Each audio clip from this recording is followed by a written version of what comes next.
Let's see this question. A square ABCD has all its vertices on the curve x square y square equal to 1. The midpoint of its side also lie on the same curve. Then the square area of square ABCD is. Now this question is बहुत beautiful है. इसमें आपको इसकी sketching आनी चाहिए, थोड़ा सा basic concept पता होना चाहिए, तभी आप कर सकते हैं. तो ये थोड़ा सा हाइपरबोला पे बेस्ड है, क्योंकि अगर आप ध्यान से देखेंगे तो ये कर्व जो बन रहे हैं वो X Y equal to plus minus one बन रहे हैं, और ये क्या होता है, हाइपरबोला. तो इसकी एक ब्रांच किसी कर्व पे होगी, दूसरी ब्रांच दूसरी कर्व पे होगी, और इस तरीके से बनेगा. तो मान लेते ए इधर है, बी इधर है. अब इस हाइपरबोला पे कोई भी पॉइंट लेना है तो इसको आप ए वन अपॉन ए मानिए, इस पे मानना है तो B minus one upon B मानिए. ठीक है. अब ये अगर स्क्वायर बन रहा है तो पहली चीज ऑब्वियस सी बात है डायमीटर होगा, जो इनके सेंटर से जो, क्योंकि ये सिमेट्रिकल बनेगा, इसका जो सेंटर होगा वही ओरिजिन होगा, वही सेंटर बनेगा, सिमेट्री है. तो यहां पर ये एंगल 90 बन जाएगा. ठीक है, क्योंकि बिटवीन द टू डायगनल्स. तो यहां से हम इन दोनों का स्लोप माइनस वन करते हैं, तो इसका स्लोप कितना आएगा, minus one upon B B square. और इसका कितना होगा, तो ये माइनस इसका स्लोप आएगा one upon a into a equal to minus one. तो a square b square equal to one. ये हमारे पास एक रिजल्ट आ गया. ठीक है. अब दूसरा हम क्या कर सकते हैं, मिड पॉइंट निकालते हैं.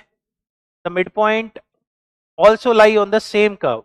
ठीक है, तो मिड पॉइंट होगा क्या इसका, मिड पॉइंट होगा A plus one upon A plus B upon two और one upon A minus one upon B by two. ये इसी कर्व पे लाई करता है, तो इसको सेटिस्फाई करवा देते हैं.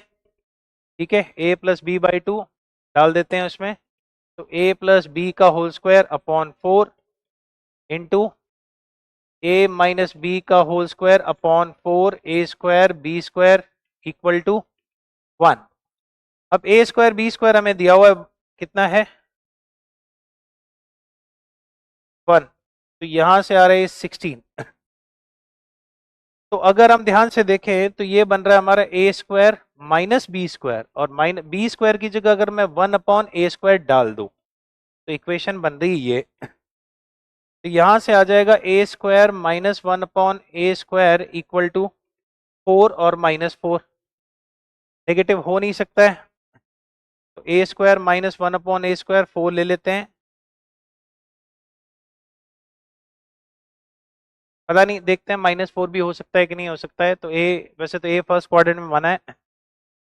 चलिए देखते हैं. तो यहाँ से ए स्क्वायर को टी माने, t minus one by t, तो t square minus four t minus one equal to zero. तो ए स्क्वायर की वैल्यू आ रही है minus b plus minus b square, 16 और 4 20, तो two root five upon two, तो टू प्लस रूट फाइव.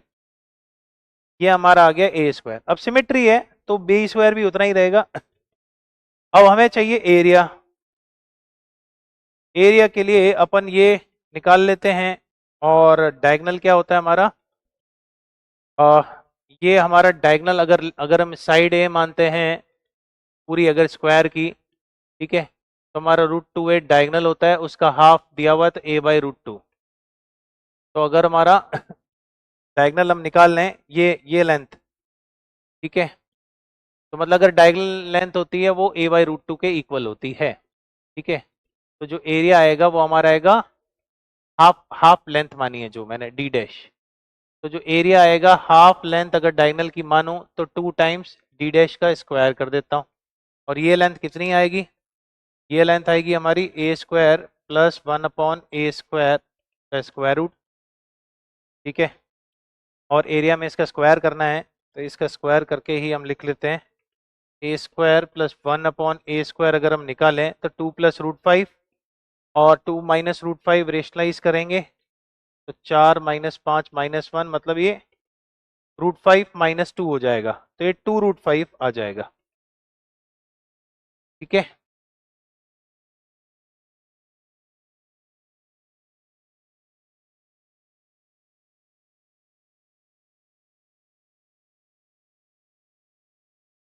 चलिए, तो नाउ अब हमें क्या निकालना है, हमारा आ चुका है ए स्क्वायर, ये डिस्टेंस आ गई है, ठीक है, ये डिस्टेंस होगी हमारी।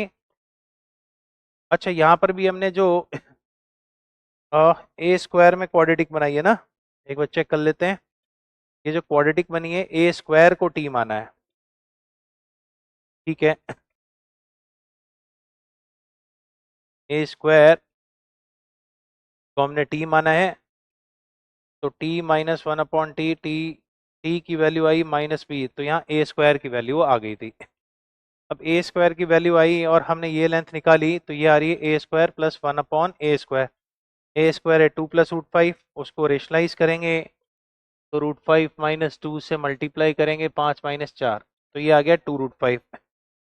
तो ये लेंथ आ रही है हमारी 2√5। आ रही बस समझ में?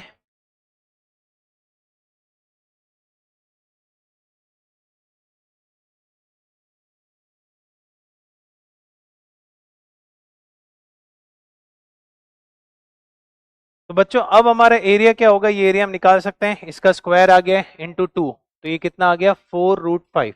और हमसे क्या पूछे, square of area of trying ABCD।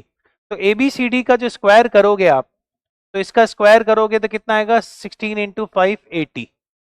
तो बच्चों ये क्वेश्चन बहुत टफर साइड पे मैं मानूंगा, थोड़ा चैलेंजिंग साइड पे है, क्योंकि इसमें हाइपरबोला की ट्रेसिंग फिर मैनुपुलेशन बहुत तगड़े लेवल पे, अच्छे लेवल पे है, ठीक है, और थोड़ा सॉल्विंग भी थोड़ा मैनुपुलेटिव है। सो आई विल प्रीफर ये कि ये थोड़ा मीडियम से टफर साइड पे जाता है। पहली बार इस तरह के क्वेश्चंस एग्जाम में हमें नहीं करने चाहिए, अवॉइड करने चाहिए, टाइम बचे तो करना चाहिए। और इंटीजर टाइप में हमारे पास ऑप्शन होते ही हैं 10 में से 5, तो इस तरह के क्वेश्चन तो अवॉइड करने चाहिए। बट जो भी है इस क्वेश्चन का आंसर 80 होगा, किस तरीके से होगा मैंने आपको बताया।